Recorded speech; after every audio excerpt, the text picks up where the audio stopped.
In the late 1990s, I was the newly ordained pastor of a rural East Texas church near the Louisiana border. It was in the Arklatex, in fact. At the time, I knew the Reverend Dr. Mel White. He'd written a book called Stranger at the Gate. He's written other books since then, of course.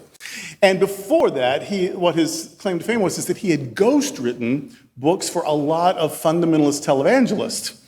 And then he came out, and then he got booted out, and then he started writing about that and confronting those oppressive theologies and reaching out to affirm the LGBTQ community. Well, I knew Dr. White, and his ministry was patterned on Dr. King's and Gandhi's nonviolent resistance to injustice and oppression.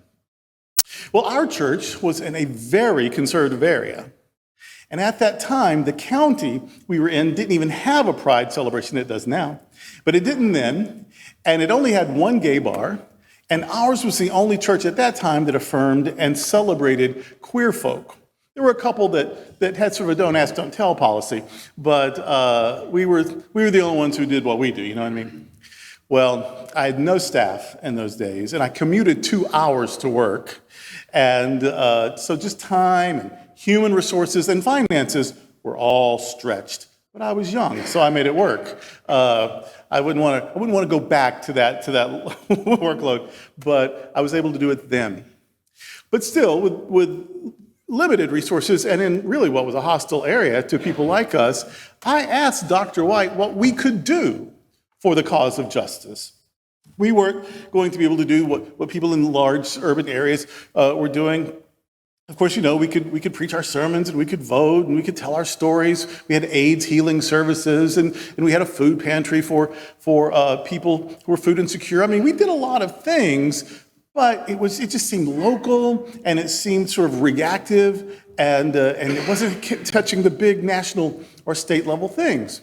And so I said, what can we, little old us, what can we do? And Dr. White said, in any small conservative community where a gay-affirming church opens its doors every Sunday, justice work is being done. You are offering a safe place and giving people permission to dream of a better future. Healing people, they will go on to do other things. So what you're doing does matter. It's part of the whole thing. Well, almost a quarter of a century later, Dr. White's advice still rings in my ears and heart. Supporting the church that supports you with affirmation and celebration and love and hope, that's good for you. That's good for you to participate in something wonderful. That's good for you to say, I'm part of that. I'm a stakeholder in this ministry. That's good for you. But it also means that we're here for others who need this message. And I was telling people this message is still needed 10 and 20 years ago when things started getting better here and there. Well, they certainly need it now that things are going backwards here and there and everywhere. When people said we've made a little progress and they wanted to breathe, they were so exhausted, they just wanted to give up. I said no, because I promise you the others aren't giving up, and they didn't and they haven't. And so now we're having to catch our breath and get back into the fray, those of us who didn't know we needed to keep at it the whole time. Well, so yes, it is good for you to support the thing. That is a good thing.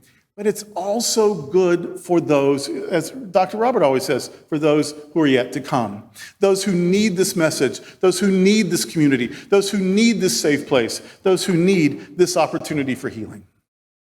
People in power, and I'm talking over 30 state governments and many more local areas. People in power are targeting groups they think are vulnerable and unable to fight back. I've got one word for them, Stonewall. But they think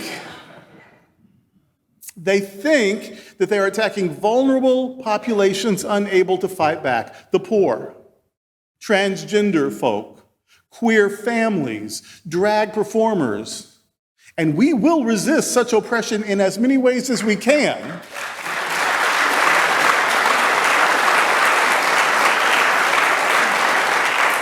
Not least by being a different kind of church.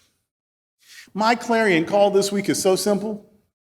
It's just to please support Sunshine Cathedral, #MyQueerChurch.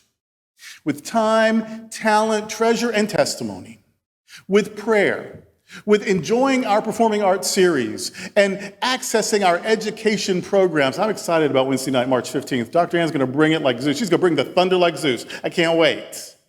Access our education programs and participate in our food sharing efforts and in our various campaigns. Give lovingly and consistently, attend regularly, and if you can't come here, worship with us via streaming opportunities and share our links on social media. If you watch us online, please contribute online. You probably won't win the lottery. I hamstring myself. Other preachers would tell you, if you give a certain amount, God will give to you a certain amount. It's a way of winning riches. You just give God enough, and then the heavens open up. Well, I'm not going to tell you that because it's a lie. And then other people will say, well, but God just demands it, so you got to do it so God won't get you in trouble, so you won't be in trouble with God. I'm not going to tell you that because it's a lie. If you give, you probably won't win the lottery. And if you don't give, you won't be in trouble with God. But every dollar you lovingly donate does help someone in some way find hope or healing or joy or peace or community or courage in a world that remains very inhospitable to many of us. It is a dollar well spent. Honestly, for goodness sake, support the work of Sunshine Cathedral. And may God's blessing be upon all who give to us, and may God's blessing be upon all who receive from us. Amen.